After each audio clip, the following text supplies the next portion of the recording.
Friend, यदि आपने इस वीडियो पे क्लिक किया है तो आपको थंबनेल देखकर पता चल गया होगा कि आज के हमारी वीडियो बनाने का मोटिव क्या है। तो हम लोगों को केबीएस का एग्जाम देना है। तो केबीएस के एग्जाम में हम लोग टेस्ट सीरीज दे रहे हैं, जो मॉक टेस्ट दे रहे हैं, तो उसमें हम लोगों के नंबर सही नहीं आ रहे हैं और इसके कारण से हम लोग डिमोटिवेट भी हो रहे हैं। डिमोटिवेट होने के कारण हम लोगों का पढ़ाई में मन भी नहीं लग रहा है, ये लग रहा है कि छोड़ दो, हमसे ना होगा। तो ऐसा ऐसा मत सोचो आप लोग भी। हम भी पहले ऐसे ही कर रहे थे और नहीं दे रहे थे, मॉक टेस्ट देने के बाद और पढ़ाई बंद कर दी थी और शांत बैठ गए थे आराम से।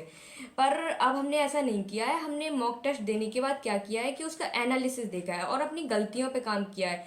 हमने पूरा एनालिसिस देखा है, उस जो हमने मॉक टेस्ट दिया उसका सॉल्यूशन देखने के बाद उसका एनालिसिस किया पेपर का, और 2 दिन तक कोई भी मॉक टेस्ट नहीं दिया। और उसको जो हमने गलती की थी उस पेपर में, तो उसको इस तरह से एक डायरी बना ली है। तो इस डायरी में हमने पीछे कुछ पॉइंट नोट कर लिए कि हमारे किस सब्जेक्ट से और किस टॉपिक से हमारी गलतियां हो रही हैं। तो उन टॉपिक्स को इस तरह से नोट करने के बाद और उनका 2 दिन तक हमने पूरा एनालिसिस किया, उनको टॉपिक्स को देखा है कि गलतियां हमसे क्यों हो रही हैं।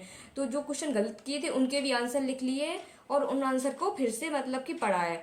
तो इस वजह से ये करने के बाद फिर हमने 2 दिन तक कोई मॉक टेस्ट नहीं दिया था। फिर 2 दिन के बाद फिर से मॉक टेस्ट दिया, तो उस नंबर में मेरे उस वाले पेपर में मेरे नंबर सही है मॉक टेस्ट में।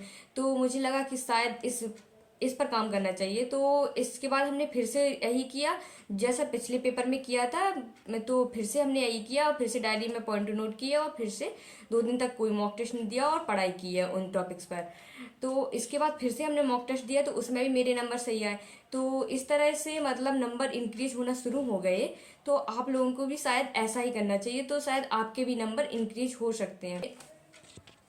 आप लोगों को ऐसा भी नहीं करना है कि लगातार मॉक टेस्ट देना है और पढ़ना बंद कर देना है, फिर इसके बाद पढ़ लेंगे सोचेंगे। तो ऐसा भी नहीं करना है। ऐसा करने से क्या होगा कि आप लोगों के नंबर कम आएंगे और आप डिमोटिवेट होंगे। तो आपको ऐसा नहीं करना है। आपको 2 दिन तक पढ़ाई नहीं करके आपको गलतियों पे काम करना है, फिर इसके बाद फिर से मॉक टेस्ट देना है। ये आप कीजिए तो ज़्यादा सही रहेगा।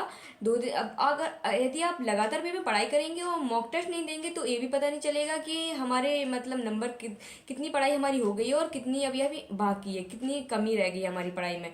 तो ये पता नहीं चल पाएगा, तो पढ़ाई बहुत बोरिंग हो जाएगी और पढ़ाई में कोई इंटरेस्ट नहीं रहेगा। इस वजह से आपको मॉक टेस्ट भी देना है और पढ़ाई भी करनी है।